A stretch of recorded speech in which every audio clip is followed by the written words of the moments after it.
Realm presents The Triangle. Episode 9. It was a long-held argument in the Segarra family that David was exactly like his grandfather. Right all the time. It was never meant as a compliment. As a young man, when he'd asked his mother how being right all the time could possibly be a bad thing, she would only shake her head and say, "You'll see." Now he did. His rust-stained hands shook as he stared at the vessel number of the wreck, LHD-1, the USS Wasp. He'd been sent here to find this ship, and he'd done it.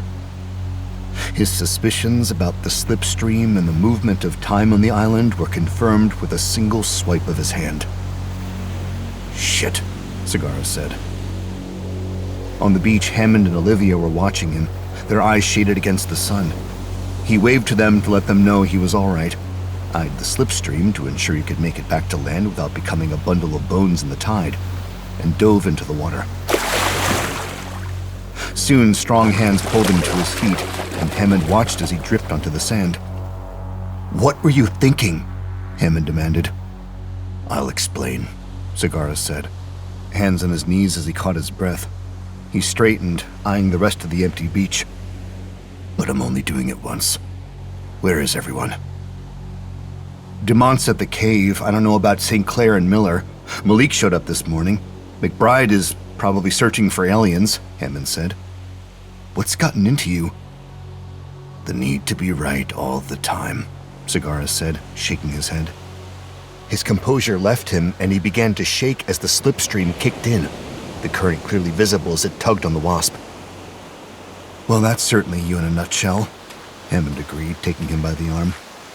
"Let's get you back to camp." Eager to help, Olivia took Segarra's other arm, though she was holding his hand and swinging their arms more than offering support as they made their way to the cave. St. Clair and Miller were resting near the cave mouth. McBride was just coming around the corner when they arrived. "Guys," he said, not noticing Segarra's soaked clothing, "I've been thinking about Hammond's tapes, and while I know you're all thrilled that there's a scientific explanation for what's going on here, we are overlooking a key element.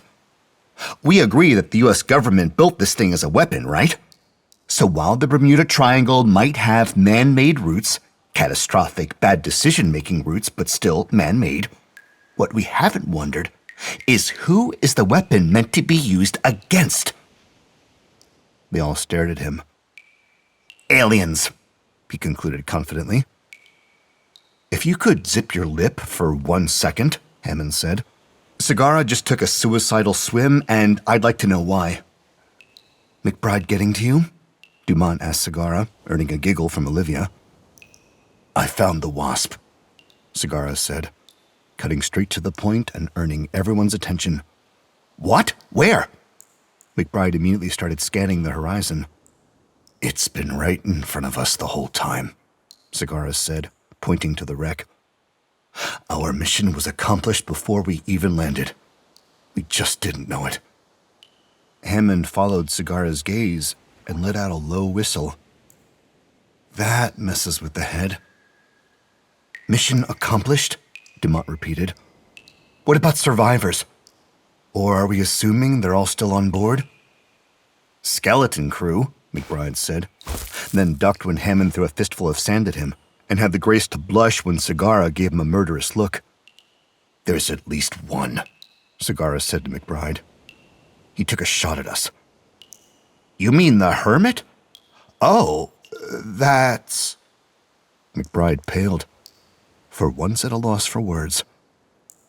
"That's tragic, truly," Hammond said, choosing his words carefully and eyeing Olivia as he spoke. "But where does it leave us? The Wasp is accounted for along with the crew. We found what we came for, in spades. So, now what?" "We leave," Dumont said. "There is literally no reason for us to stay here." "And literally no way to leave," McBride shot back. "What Hammond said is true. We found what we came for, plus a few things we definitely aren't supposed to know about. Do you really think if we get out of here that the government will let us go back to our lives?" "I'm just going to focus on the getting out of here part," Dumont said. That's in my control. If you want to worry about conspiracies and cover-ups, knock yourself out. And I do mean that, literally. Touché, McBride said, doffing an invisible cap to Dumont. Dumont's right, St. Clair said. We need to leave. But McBride also has a point. We can't. Dmitri has made it very clear he's happy to blow away anyone who tries to leave. And any rescue coming in would have to have the dumb luck of arriving when the hydrophane hasn't activated the slipstream. And then Dmitri blows them up when they try to leave anyway, McBride added. So what's the real problem? Dmitri or the slipstream? Hammond asked. Both, Segarra said, coming to his feet. But one has control of the other. If I can convince Dmitri that we're all on the same side, there's a chance he'll turn off the fan and let us go. But you're not moon people, Olivia said, bouncing Mr. Babbitt on her knee. Segarra let out a long breath. No, we're all just people. Pointing out to Dmitri that they were all, in fact, just people, had sounded like a good talking point at the beach. But Segarra tried to put together a better speech as he made his way to the sub again. St. Clair had insisted that he wait until his clothes dried out, not from any personal concern, but because she said he would appear more professional. Despite their recent differences, he knew the inspector was following his train of thought. Dmitri was a military man, as was he, and if he wanted to get anywhere with the captain, he'd need to have an air of confidence and control about him. But there was an undeniable strain of decency in the Russian. True, he had blown up the Althouse's yacht and used Miller and Olivia as bargaining chips. But he'd also given Olivia the button for Mr. Babbitt's eye, and he had shown respect to both Miller's station and her honor while she was on the sub. Marooned men who hadn't seen a woman in years had treated Miller kindly at Dmitri's direction. Orders were unquestionable to the Soviets and followed to the letter. This had been good news for Miller and bad news for the Althouses. Segarra was willing to bet that Dmitri was following standing orders when he blew up the yacht, and listening to his heart when he saved Miller and helped Olivia. All Segarra had to do was convince Dmitri to go against whatever orders his superior officers had left him with, and listen to what his conscience was telling him. Right, he muttered to himself as a Soviet patrol came into view. All I have to do is tell the Cold War commander of the Russian nuclear sub to listen to his heart. But Segarra didn't have time to think about what it was. He'd been spotted, and the walk to the sub seemed to take less time than it had before. Any argument he could come up with for allowing his team to leave felt a lot less feasible with guns pointed at him. Thank God he'd been smart enough to leave their one gun behind in the cave again. Well, God and St. Clair, who'd been the one who told him to do it. Dmitri was clearly surprised to see him again so soon, but only a quick flicker across his face betrayed that emotion. Could we talk alone? Segarra asked, causing the captain to raise an eyebrow. He looked to the guards who had escorted Segarra to the sub, and they nodded in an unspoken confirmation that he had been searched and had no weapon. With the departure of the men flanking him, Segarra relaxed, deciding that his uniform could serve as a visual reminder of the bond of the military that existed between him and Dmitri. His words, however, would be simply from one man to another. Dmitri, he said, skipping the rank and causing the Russian to tense slightly. I won't insult you by pretending to negotiate or talking around the point. I need you to turn off the hydrofan and allow my team to leave the island. Dmitri actually laughed, the sound loud and full in the cramped quarters. You want me to disable the weapon, one that your country built, I'll remind you, and allow the Americans who came here to recover it to leave, then report back to your government that it's intact and only a single Russian sub-commander and his crew are protecting it? You really are going right to the point. A ridiculous one. Tell me, do you think I am insane or only stupid? Neither, Segarra said. I think you're a man in charge of men. one who has held his company together in tight quarters for a long period of time. Cut off from his superiors and doing the best he can with what materials he has. The respect your men hold for you is clear, and you've earned my own as well, which is why I'm not going to bullshit you. Dmitri eyed him cautiously, weighing all of Sagara's words and searching for cracks. No bullshit, the Russian agreed. There certainly is none in your words. You say yourself you won't pretend to negotiate, as you have nothing to offer. So tell me, why would I do this thing?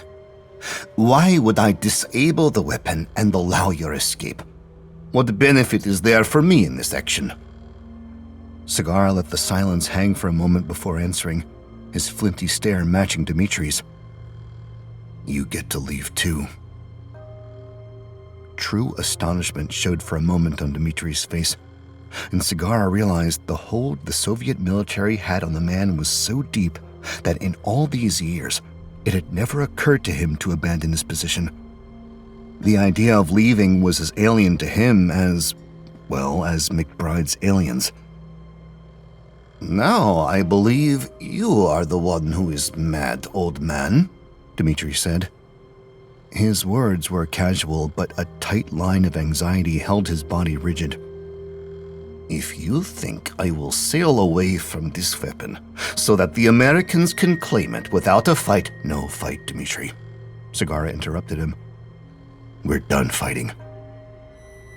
It was another concept that had clearly never occurred to the Russian, evident in the mistrust that arose in his eyes. No fighting between Soviets and Americans. We are truly stranded in a paradise then. Not stranded, Sagara reminded him. We can leave. You can leave if you choose to. And it's far from being a paradise. I know you rule with an iron hand, and these men would never disrespect or disobey you, the gold standard for a commanding officer. But have you looked beyond their obedience? Have you asked yourself if your men are happy? Another wry smile from Dmitri. Happiness is not a high priority in the Soviet military. And I'm not addressing that question to a Soviet military officer. I'm asking Dmitri Kolesnikov if the people he holds himself responsible to beyond the bonds of war are happy here. Dmitri was silent, his jaw clenched in a manner that told Sagara he was either thinking hard about his words or thinking hard about punching him. He plowed forward. I can't control how my government reacts to this discovery. Neither of us can. This isn't about Russia and America. This is about two groups of people at odds simply because of the clothes they wear. My people want to leave. I'm willing to bet yours do too, but loyalty keeps them from saying so. I'm asking you to think of what we've lost. Not only those who have died here on the island, but larger things. Connection to family and homeland, communication with the outside world, and— Sagara took a deep breath. The conviction that we're doing the right thing for all involved. Dmitri remained quiet, the ticking of a muscle in his neck the only movement in his body. Silence filled the room, so deep that Sagara felt as if he could hear his own pulse matching Dmitri's as they stared each other down. For all involved, Dmitri finally repeated. I will do this thing. Not because it makes good military sense, but because you came here to argue not only for your own people. You argued for mine as well. You truly wish for a good outcome for all of us. And while this may make you somewhat naive, well— He waved a hand dismissively. You are American. A long sigh escaped Sagara as the tension in the room evaporated. This is the right thing to do, Dmitri. You won't regret it. Of course not. Dmitri smiled sadly. Russians aren't allowed regret. I must tell you, though, he said, changing tack quickly, his posture back to a military stance. The hydrofan is not a simple mechanism to be switched on and off at will. The forces of physics have been harnessed here, and they cannot be denied once in motion. The tide has already begun to come in, and the cycle must play out before the fan can be disabled. Fair enough, Sagara said, and reached his hand out for a shake. Dmitri shook it, his grip firm. Do take into consideration what I said, Sagara urged. No one should be an island unto themselves, not even a Russian. Ha, Dmitri said. Americans are all chameleons, even when they aren't trying to be. But yes, your words have weight with me, and I will consider them. Though we have made something of a home here. Please do, Sagara said, holding the Russian's gaze for a moment more before leaving. He could feel Dmitri's eyes on his back as he turned, but for the first time, he felt no unease, no danger. The man who had met him in this room had been a Soviet sub-commander, but the man on whom he turned his back as he left was a friend. Or rather, Sagara thought with a smile, a comrade.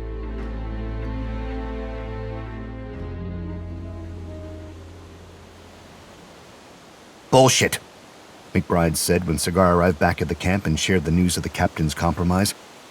No bullshit, Sagara assured him, which is exactly what I told Dmitri. We spoke as military men, true, but also just men. And you're both still alive? Dumont asked, gaining a smile from St. Clair. Dmitri can be reasonable, and that's what I appealed to, Sagara said, ignoring the barb. The fan will be disabled after the next cycle, and we have assurance from the Russians that any attempt to leave won't end in... Sagara broke off, his good mood somewhat punctuated by the memory of the Althouse's yacht exploding, Richard, Violet, and Corey lost in the wind. Won't end in kaboom? McBride asked, mimicking an explosion with his hands and flickering his fingers in an imitation of falling debris. Kaboom! Olivia agreed, laughing and tossing Mr. Babbitt into the air. Hammond eyed her, his face tight with concern. You trust him? Hammond asked Sagara. You don't think he'll fire on anyone who comes to rescue us? I've already watched one kid... He broke off, looking to Malik. Sorry, he said. I do trust him, yes, Sagara answered, and Malik made a dark noise in his throat. But beyond trust, there's reason. What do you mean? St. Clair asked. Think about it, Sagara said. The Russians outnumber us and are better equipped. They've all got guns, we've got one. If they wanted us dead, we'd all be rotting already. So they're waiting to get us in one place, save ammunition, McBride argued. And fire a torpedo? Sagara shot back. That's expensive weaponry, and in short supply. They could sneak in here and strangle us in our sleep if they chose to, drag us into the surf one at a time and drown us, execute us with a single bullet to the... Okay, maybe enough with the multiple scenarios of our graphic deaths, Hammond said, gaze still at Olivia. You made your point. The Russians could have killed us at any time. I, for one, am willing to take the risk of trusting them if it means we can leave. Me too, said McBride. Your way with words has persuaded me. You should be my co-author. I mean, St. Clair said, without hesitation, and everyone looked to Dumont. I'm on board, she said with a shrug. But here's the question. On board what? Yeah, let's leave. Am I really the only person asking how we're going to do that? Our sheepy's toast, St. Clair agreed. But there's enough material that we could fashion a raft. I'm confident I can navigate us. Or, Hammond said, there's always the possibility that turning off the hydrofan and disabling the slipstream might lessen the electromagnetic interference we've been seeing. We might be able to get a rescue signal out, and if the slipstream is off, there's no danger posed to anyone coming to our aid. You really think the slipstream could be the source of the interference? Dumont asked. Hammond shrugged. Maybe. I think we've only scratched the surface of what has been accomplished here, either on purpose or by accident. All we can do is try. And there's no reason to limit ourselves to only one option, Sagara added. St. Clair, if you like the idea of stripping down the boat to see what's salvageable as a raft, you should focus your energies there. Malik can help you. Sagara turned to see if Malik agreed, but he was gone. Where? What do you want us to do? Dumont asked, pointing to herself and Hammond. You and Hammond worked together on the question of the signal, Sagara went on. And McBride? Yeah? The author perked up at being included, clearly anxious to be of use. Watch the skies. Yes, sir, McBride said, snapping off a smart salute. For rescue, Sagara clarified. Not UFOs. Oh, McBride said, deflated. Sagara was almost whistling when he entered the cave, the cool, dark air soothing after the scorching sun. He had only hoped that the meeting with Dmitri would go well, and had very little in the way of a plan B if it hadn't. But things had gone better than expected, and Sagara couldn't help but feel elated. Eyes still adjusting from the brightness of the beach, he felt along the side of the cave wall for the ledge where St. Clair had suggested keeping his gun, and found nothing. He finished his tune, the one about the drunken sailor, before reaching out again and still coming up empty-handed. Unwilling to let his good mood slip away entirely, he waited a few minutes to let his eyes adjust to the darkness. Whistling had been abandoned, but he wasn't going to let the sinking feeling in his stomach take control just yet. But a thorough search soon told him that optimism was no longer an option. The gun was gone. Shit, he said, patting his side as if he might have put it back on without remembering. It happens sometimes, the same way a glasses wearer would push them up on their head, then spend an hour looking for something just beyond their vision. But no such luck was in Sagara's future. He let the feeling in his stomach blossom, inhaled deeply of the cool cave air, then went back out into the sunlight.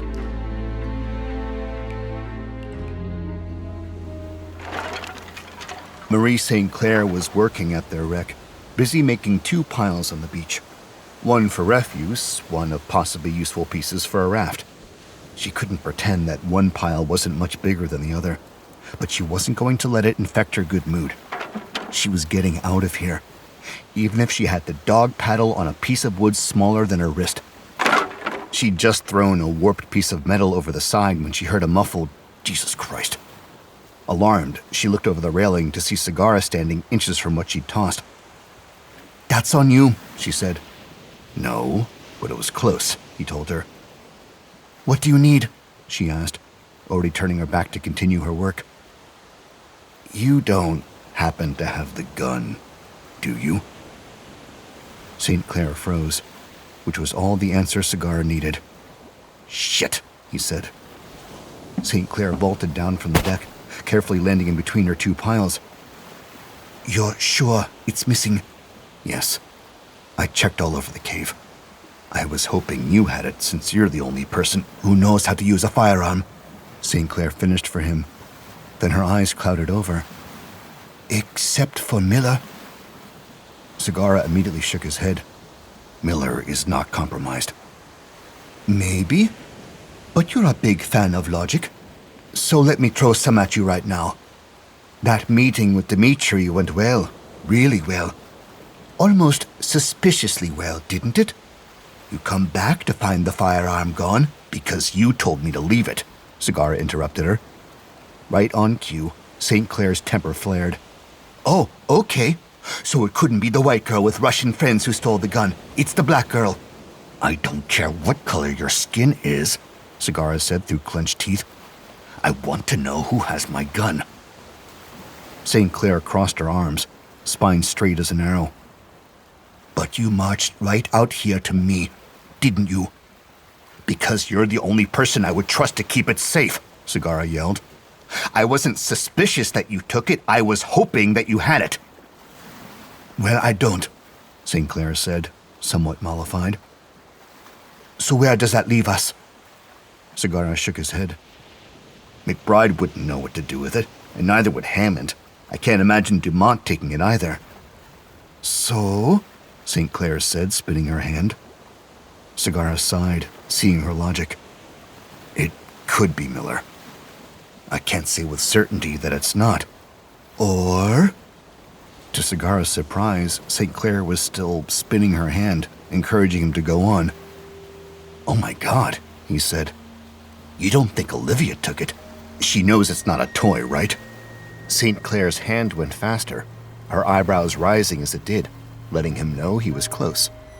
"Oh shit," he said, finally ending up where she was leading him. "Malik."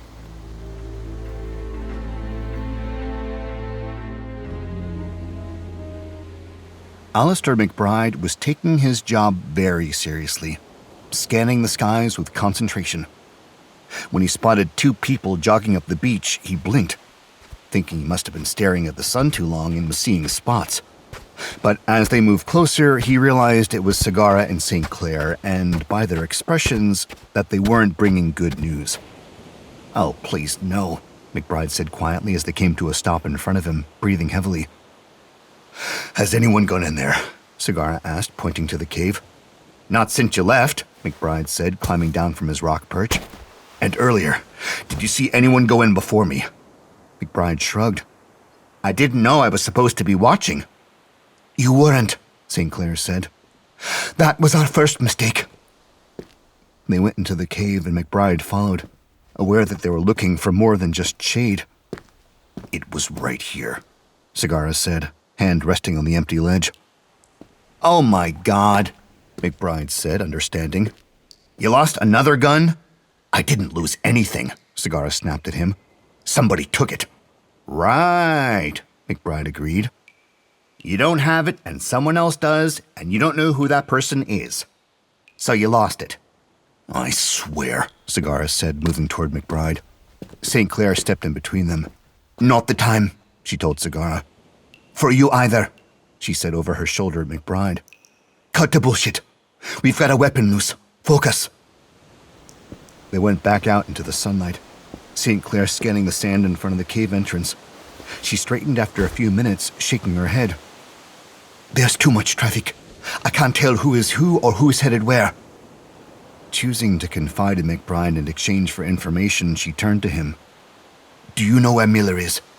"She's down at the beach a little, resting," McBride said, but stopped the others before they could take off. "But it wasn't her." "How do you know?" Sagara asked. "I know you guys think I'm just some nutbag," McBride said. "But in my line of work, there is one thing I see a lot of." "Paranoia," St. Clair suggested. McBride shook his head. "Liars.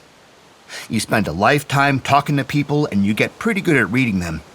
Even the best liars have a tell. And Miller isn't a liar, natural or practice.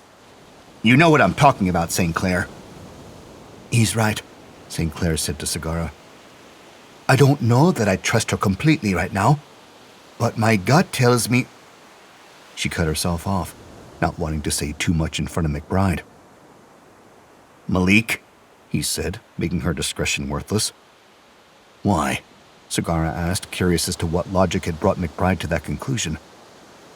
"Think about it," McBride said, enjoying the attention. "The only purpose a gun serves is to protect yourself or to hurt someone. Thanks to Sagara's silver tongue here, none of us need to defend ourselves from the Russians anymore and have nothing to gain by hurting one of our own or any of them. But who does?" "No one," Sagara said. "Going after the Russians isn't going to bring his brother back. Nothing is gained." "But a hell of a lot is going to be lost," St. Clair said, once again eyeing the crisscrossing footprints in front of the cave. "If Malik attacks them with your weapon, I doubt your little deal with Dmitri will stand." "He's young," McBride said. "He's not thinking about losses and gains. He's thinking about revenge."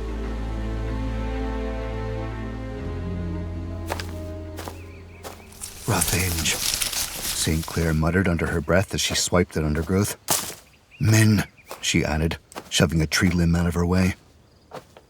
Malik's trail had been almost impossible to pick up, but she'd quickly given up on sorting out the mess in front of the cave, instead searching for tracks that stuck close to the edge of the undergrowth, as he undoubtedly would have tried to avoid being seen as he left with the gun. She'd found something, whether a trail left by Malik or an old one she herself had made on one of her many treks, or maybe even McBride on one of his searches for aliens. But it was something to follow, and St. Clair desperately needed to be busy. She was constitutionally incapable of sitting by and doing nothing, and so she'd taken off after him, adding a bottle of water to her pack and instructing Cigar to have a talk with Miller, just in case. What she'd said back at the cave was true, though. Her gut was telling her Malik was the culprit, and the other half of her gut couldn't quite blame him. Revenge was stupid and could possibly get them all killed. But the image of the yacht exploding would never leave her mind completely. Neither would the last time she'd seen Corey waving from the deck. Dmitri had his reasons for blowing up the yacht, and Malik had his for going after the Russians. And St. Clair understood both perfectly well. Dimitri's chain of command had forced his hand, and Malik's temper was something she was all too familiar with herself. But understanding was not agreement, and she wasn't going to let their misguided ideas get them all killed. She had to get off this island. That was all there was to it. Forcing her way onto the team's boat had been a mistake, and mistakes were not something that Marie St. Clair made often. Even now she could feel a blush coming on when she remembered the two in her past. One, a boy who had a smooth voice and smoother hands, and another when she hung a crime on the wrong man. She couldn't take back the smooth talker, though she had broken his nose. The wrongful conviction she herself had asked to have overturned when her conscience had pinged her, and she'd gone in search of evidence that would exculpate the very person she'd put away. Her commanding officer had been stunned, but St. Clair had stood her ground, convinced she'd made a mistake, and was determined to correct it. But this current mistake had been a doozy, and one that couldn't be undone. All she could do was get her ass back home. If that meant breaking the Bermuda Triangle and stopping a revenge-bent teenager from attacking a Russian nuclear sub single-handed, well, her mom had always told her she should write a memoir one day. Stopping for a drink, St. Clair leaned against a tree, the light breeze whipping a strand of hair loose from her ponytail. She ignored it, thankful for the wind. She closed her eyes for a moment and held the water bottle against her forehead. It was almost pleasant. And not for the first time, St. Clair wondered what she would think of this island if it weren't for the fear of never leaving. Straightening, she blew the errant hair from her eyes. Time to move forward. Time to see if this trail was taking her anywhere. Her eyes dissected the area in front of her, searching for a broken blade of grass, a bent branch, anything that could tell her where to go next.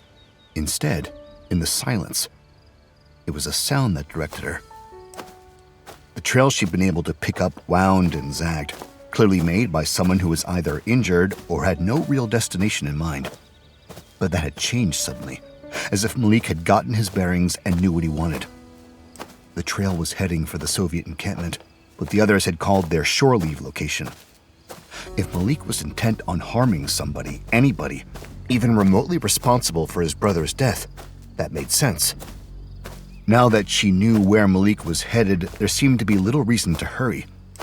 Dmitri had pulled his men from shore leave not long after the last altercation with their team. Malik would find no victims there, and hopefully his temper might have burned out underneath the unforgiving sun by the time she caught up to him. It was the distinct sound of metal that made her pick up the pace. A pinging noise. She was soon close enough to hear Malik's grunts as he banged away at something. She broke into a clearing to find him. A large branch arched overhead, ready to bring it down on an electrical substation that St. Clair could only assume generated power for the one place on the island that had electricity, the city, and the hydrofan. "Stop!" she yelled, arms outstretched. Malik dropped the club, the heavy end bouncing off a corner of the metal box and sending a plume of blue electrical smoke into the air. He reached for his waistband, and St. Clair's hand instinctively went to her side, forgetting that she wasn't armed. "Don't come any closer!" Malik yelled, pointing the gun at her. "What the hell are you doing?" St. Clair asked, and it was an honest question. She'd started out expecting to find Dmitri on the business end of that gun, not herself.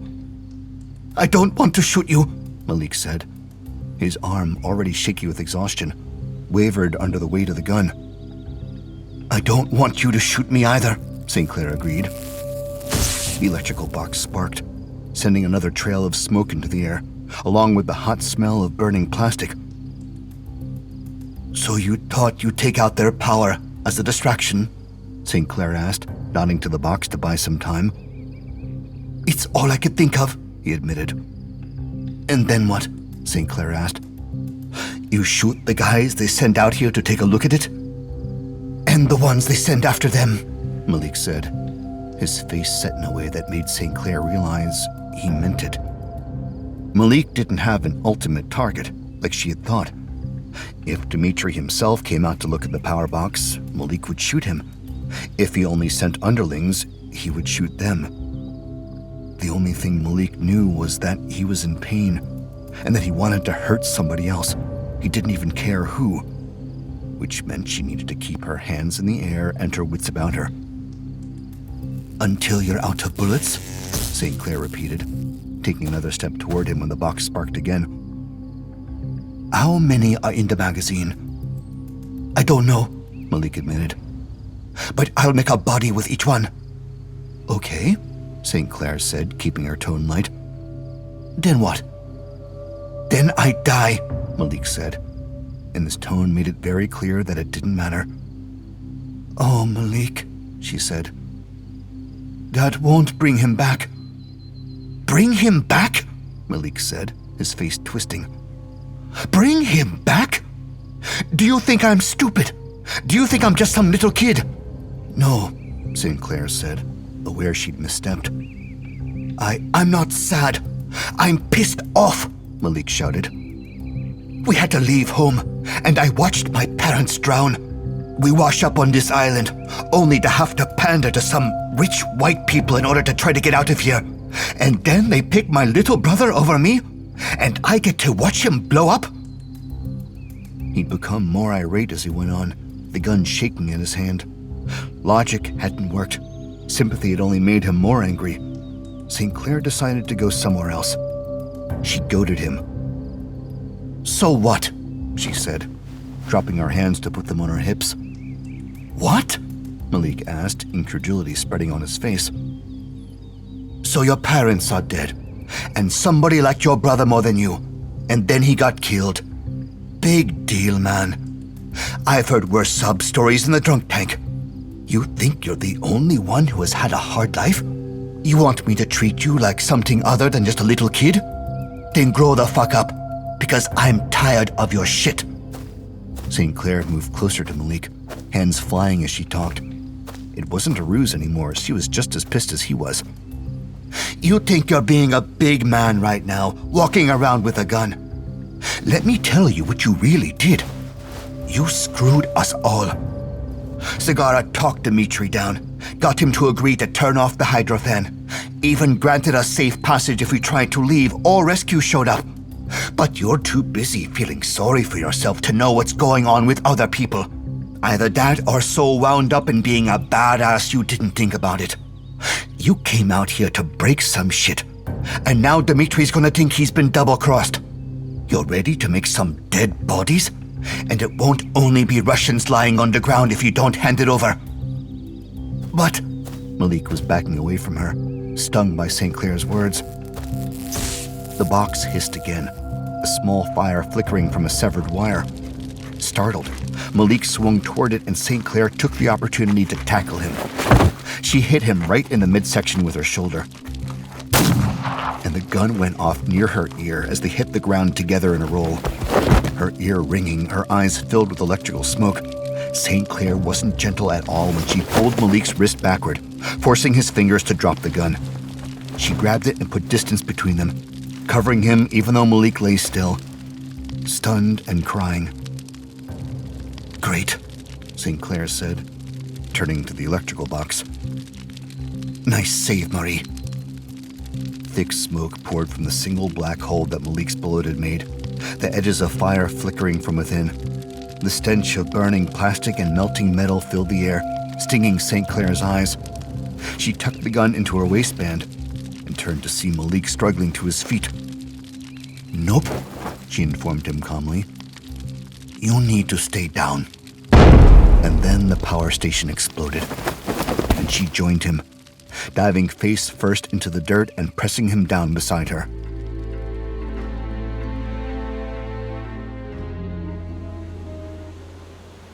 So, Hammond said, watching the slipstream. Depressingly, he realized he had nothing else to add. Yeah, Dumont answered, her own eyes out to sea. When Sagara set them working together, Hammond had at first been elated. They'd never really settled anything between them, and while he knew he'd messed up by trying to shield her from danger, he couldn't understand how she didn't see it from his point of view. Or, he thought, maybe she's doing exactly that. Maybe she was seeing it all too well. Maybe he was just using her as a stand-in for Amanda, trying to save a woman, any woman, in exchange for the one he'd lost. How shitty would that feel? If Tessa really believed that all he saw when he looked at her was his dead fiancée, no wonder she was pissed at him. That wasn't the case, but he'd never actually said so, had he? Tessa, he said, we've got this all wrong. For sure. He was surprised that she'd agreed so quickly, but then she went on. Dimitri claims they have to let the slipstream finish the cycle, but is that really true? Are we really trusting the word of a guy who blew a yacht with a little kid on it out of the water? She still had her eyes trained out to sea, but Hammond was pretty sure it had more to do with not looking at him than with an interest in the tide. You'd think they could cut the window short or something, right? But no, the slipstream is moving right along. No cares in the world. No aviators to age out of life, just... Hammond cut her off by taking her hand in his. I mean, we've got this. He pointed between the two of them. All wrong. Oh, well... yeah, Dumont said, suddenly out of words. Not that the whole thing was wrong, Hammond said quickly, watching as a blush rose in her cheeks. I don't think it was... It was a mistake, Dumont said with finality. No, he protested. Yes, it was, she said, pulling her hand from his. I travel a lot in my line of work, you know? Hammond nodded, eager to have her say something else, anything other than that their being together had been a mistake. Not a lot of agents are married or, she gave a dry smile, stay married, I should say. We spend our days working around death and destruction, listening to people die and hearing their last words, and her eyes clouded. It's very raw, very emotional. We end up in these intense situations, far from home, from spouses, and, she shrugged. Things happen. Things happen? Hammond repeated.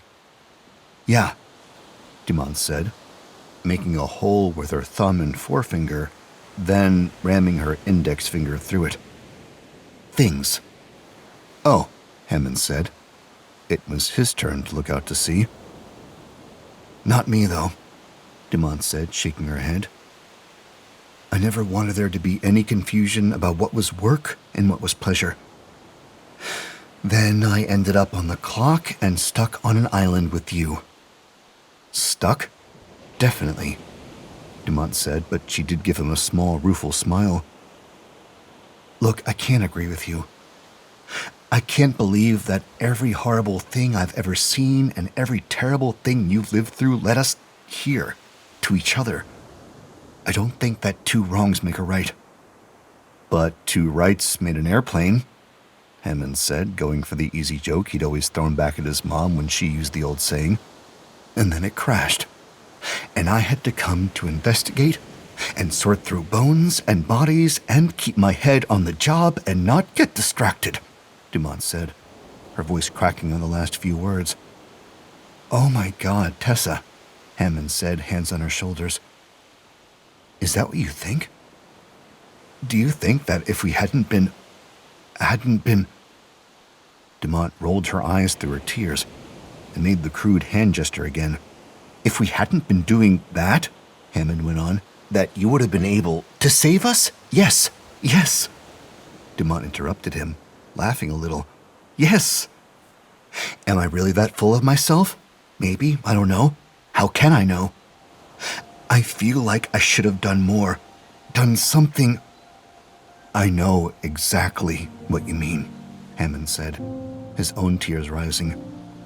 But there was nothing I could have done differently that would have saved Amanda, and there's nothing more you can do now. If it weren't for you, we wouldn't have the antenna. All the good it's done, Dumont said, wiping her nose.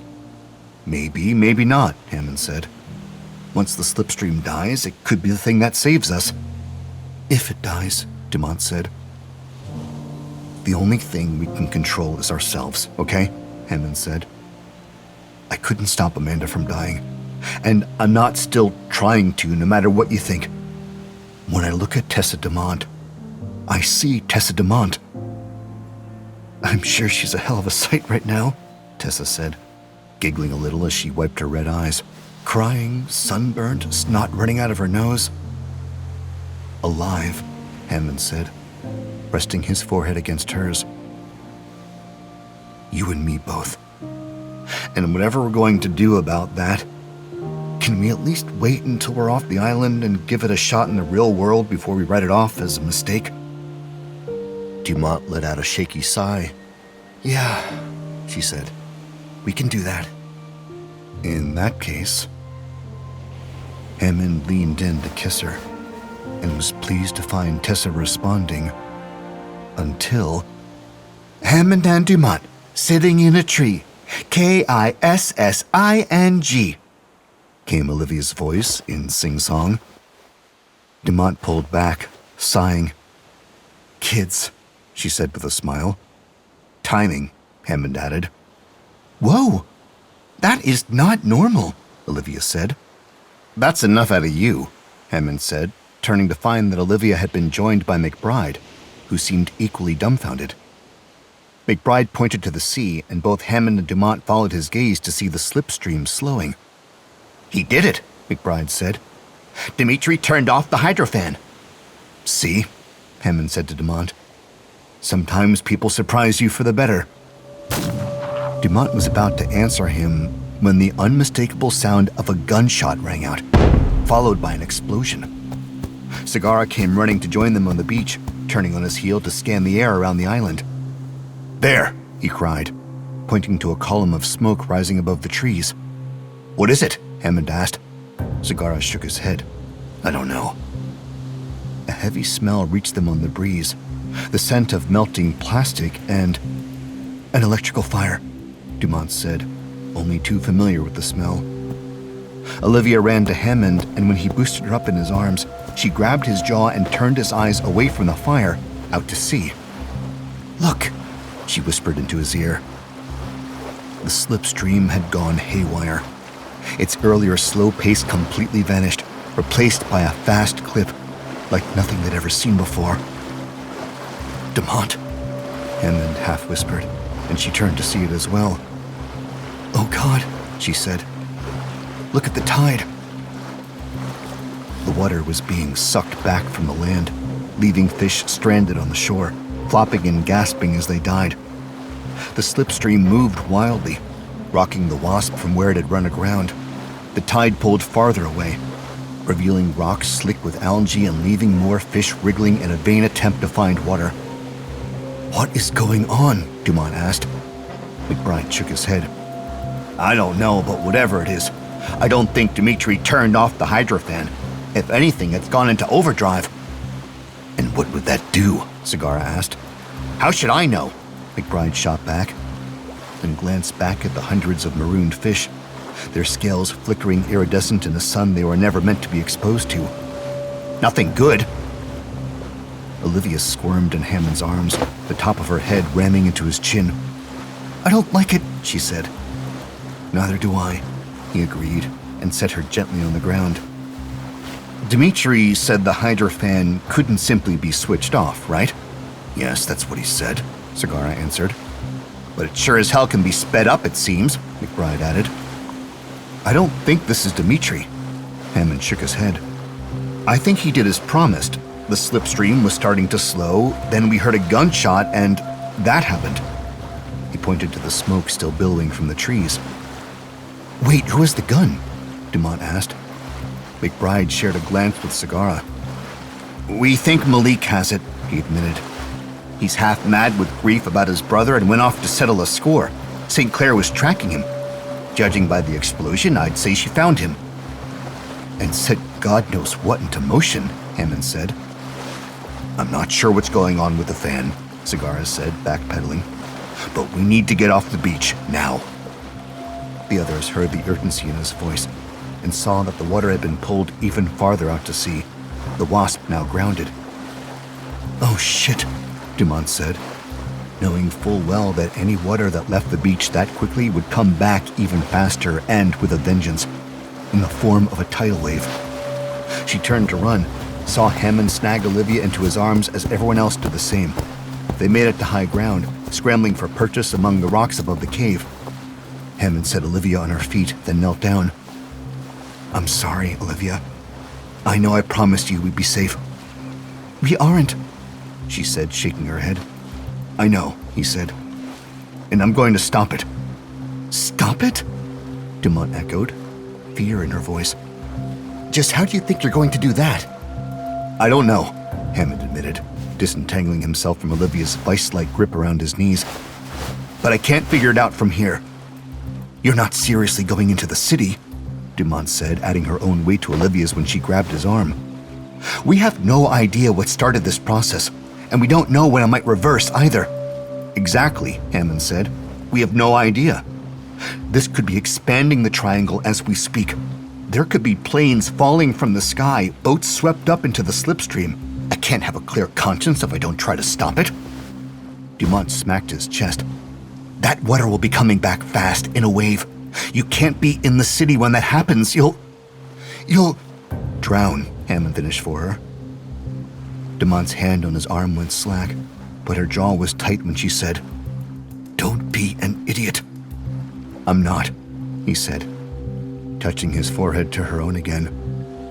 I'm being a hero. Not for me. She shook her head, her voice thick in her throat.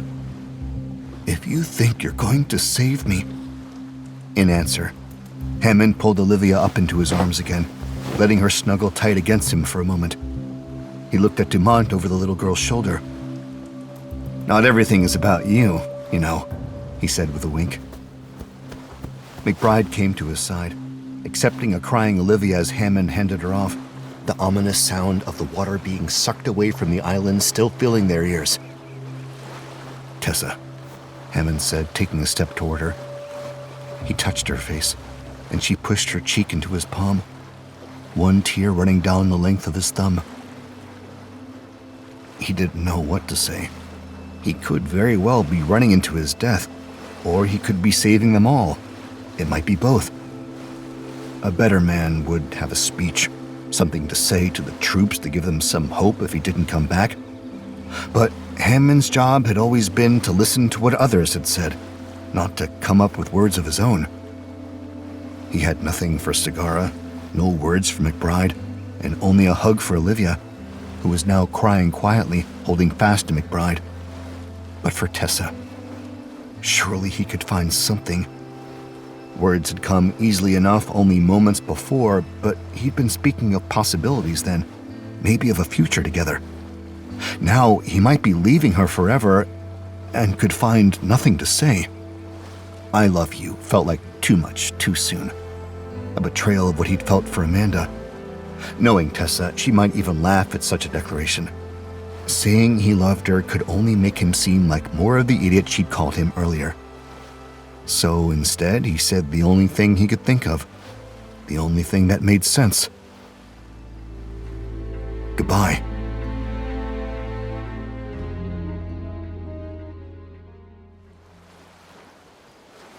Olivia was crying unabashedly, her eyes on the trail of footprints that Hammond had left behind moments before as he ran to the city without looking back.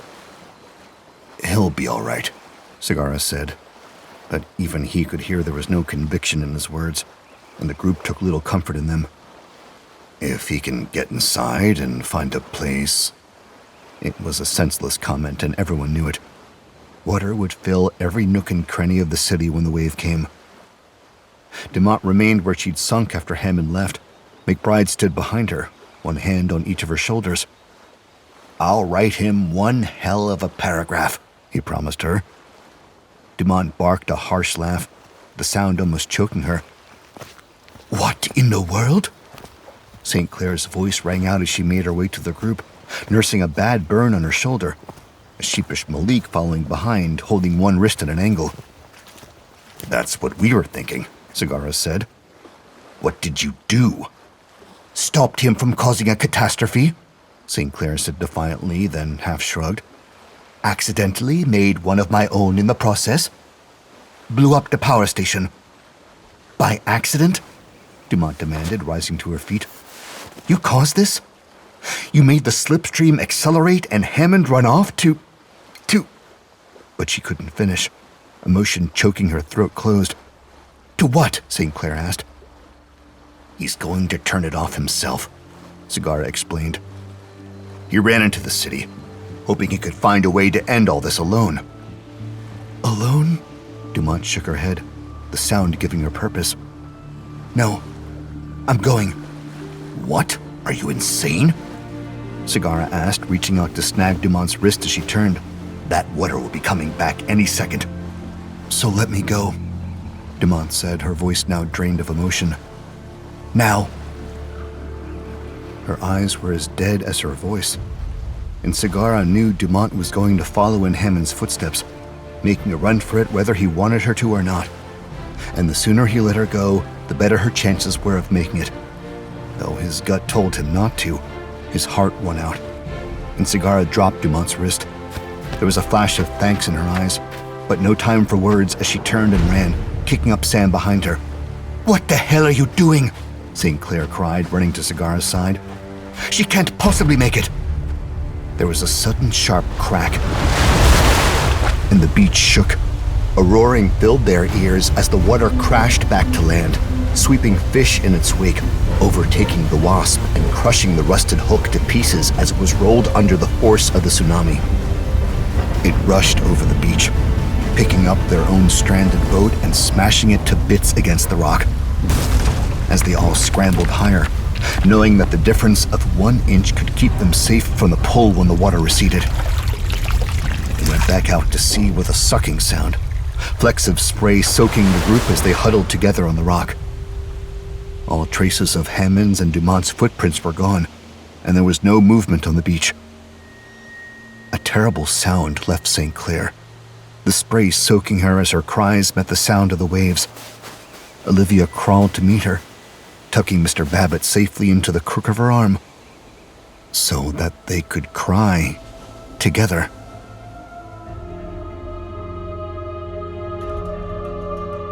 You're listening to The Triangle, narrated by Neil Helligers.